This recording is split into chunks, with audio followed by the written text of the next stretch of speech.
What is up, everybody? It's your boy from Shock and the Nancy Joe here with our final week of G8DL. As of recording, I have not played my week 6 match of G8DL. That's why you see the team there. But I'm recording these last two videos because they're pretty much going to be the ending of the season. If I win my last week and this week's, and depending on how records go, we might make the finals fourth spot for playoffs.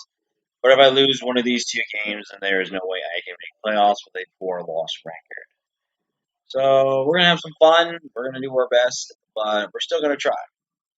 I always like to try, depending on what we do and everything like that. But it is what it is. If you guys are hyped, leave a like if you haven't already. Subscribe, join the Soccer for today. TV friendly with. Thank you. Yeah, excuse me. Very tired. It's 9:40 p.m. I'm probably gonna have a drink of something, and then not alcohol, but probably like a soda or something. I know what you're saying. Oh, why drink soda? I'll kick you up. Soda actually helps me go to sleep sometimes. So. Yeah, I'm getting off topic, and I'm probably sounding very tired and very drunk in some way, but I'm not drunk, so don't worry. But let's break down my opponent's team. It's real. Last time we faced it's real. He beat us pretty badly with his sand plus Grimmsnarl. But this time I have sand and Grimmsnarl.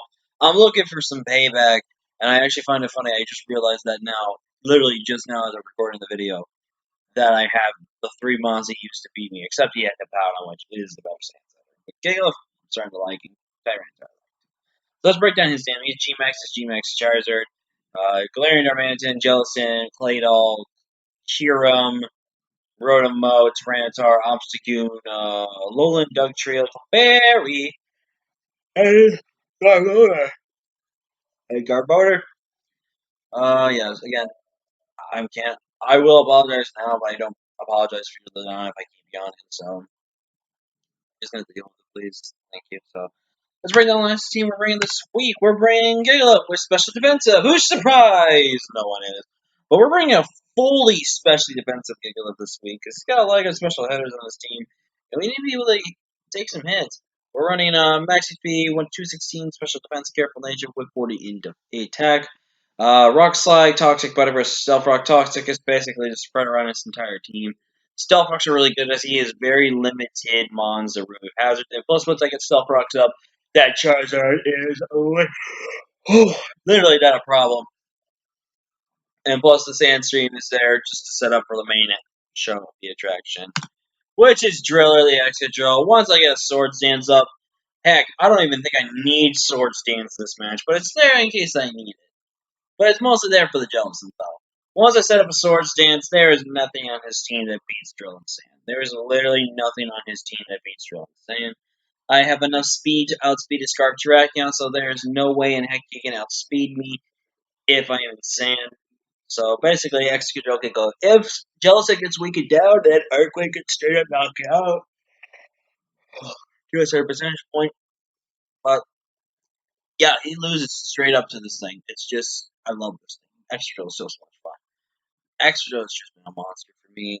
I don't know how well I've been doing with this thing, dude. It's crazy how well I've been doing this. Last week's weakness policy set actually worked. It got 2 kills, but that's the second time I ran it, so it's technically 7-1 when it comes to kills. I love that idea. So yeah, 61 HP just made a little bit of bulk. I'm not bringing Gain, and we're pretty much bringing up about pretty much the same stuff as we brought last week. But we changed it up this time. We brought a little more. We brought a lot of speed, Spadef, and a lot of attack this week. We're running the bulk up set with Drain Punch, Sucker Punch, Spirit Break, 120 attack, Adamant Nature, 60 defense, 116 special defense, and 212 in special in speed. Now, you might be asking yourself, why am I running so much speed on Grimmsnarl? I'm definitely expecting a physically or especially defensive Rotom-Mow. And I literally have enough speed to outspeed Rotom-Mow if it's fully defensive through the speed investment. But after I bulk up, pretty much Dream Punch, Sucker Punch, and Spirit Break destroys its team. Once I get set up, Sucker Punch again, which actually looks really good this matchup. It's super strong, and basically once I start getting set up, whether it's Dynamaxed or not, I basically just clean house against a lot of his team. His team really struggles to switch into this monster that is Grimmsnarl. And this is why G-Max Grimmsnarl should be is in Ubers for a reason. It should stay in Ubers and not be allowed because this thing's just broken. Up next, we're in River this week with Mono Skull this time. Yes, I know, no Ice Beam. Oh, but we're bringing more of a special defense set. Well, technically bringing mixed, but we're running the Spadef boosted nature this week because he got a good amount of special attackers. Once I get my Flame Orb activated, that Darm, I don't even care what Darm does to me. Darm can't do jack shit to me. Skull Miracle Recover Toxic. Toxic is there for the Jellicent. Toxic there is for the Roto-Mo. Toxic's really there just to be very annoying. Recover for recover health and Mirror Coat because Charizard, you go down. Jellicent, you go down. Kyurem, you go down. There's no switching that I cannot stop.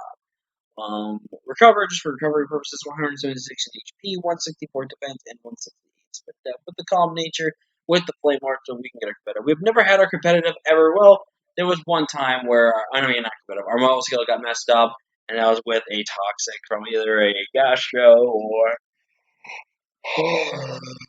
or something. I don't remember what though.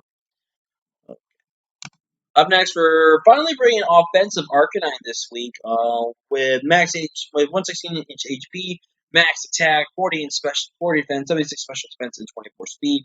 24 speed, let me outspeed pretty much all of his defensive monsters, that defensive walls that we have to worry about.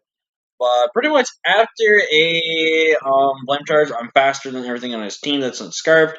And close combat, pretty much whops a good amount of his team. Crunch really helps with all of his team. And then Wild Charge is really good because I helps me help get the Arcanine, I mean, the Charizard, but also lets me help the Jellicent in case either Crunch or Wild Charge is disabled. That's another reason I have Crunch on there as well as somewhat as an insurance policy to the Jellicent because if he thinks, oh, Wild Charge is gone, so he'll stay in, and then if he's weakened down to the point, Crunch comes in, picks up a kill, and then I basically have an amount free. The only problem is if he keeps Charizard alive and I don't have Wild Charge to kill, that comes down to it. But I'm feeling very confident. Excuse me. Feeling pretty confident with my Arcanine this week. It's really a diverse set, and if anyone's ever really wondering where do I come up with the EV spreads, I really don't come up with anything. The only thing I really look up is more importantly probably the speed stats. There were some times I did look up some like bulk equivalent to sometimes and stuff like that. But other than that, I pretty much run random sets. I run random amounts of HP investment, random amounts of defense, special defense, and then maybe attack sometimes. I run a really random variant of stuff. Variant. I don't know how to spell or say words, so. But basically, I've been really able to kind of just destroy teams at times. Like that. I've been able to pretty much be really successful. I've won 3 championships because of this. And you can say it's a bad strategy, but for me, it's helped me win championships and helped me win big battles. So I must be knowing what I'm doing to run random investments there. But enough talking about that. Let's get into our main show and get on to our last mon, which is for Uniclus this week. Trick Room Psychic Recover Focus Blast, 156 HP, 176 in defense, 100 special attack, and 76 stuff with the Miles Nature. Pretty much the same set we brought week 5. The reason why is because it's just too good for us. Once I get a Trick Room up, Psychic and Focus Blast just go in against his team. His team is just really struggles against this typing combination. We just got to really be careful. We are running a little more physical defense and special defense just because I won't be able to take some hits better from that Charizard to be able to handle it. We cannot let it get Inspadev going. If we get Inspadev going, that thing is going to be able to take hits and just murder me back.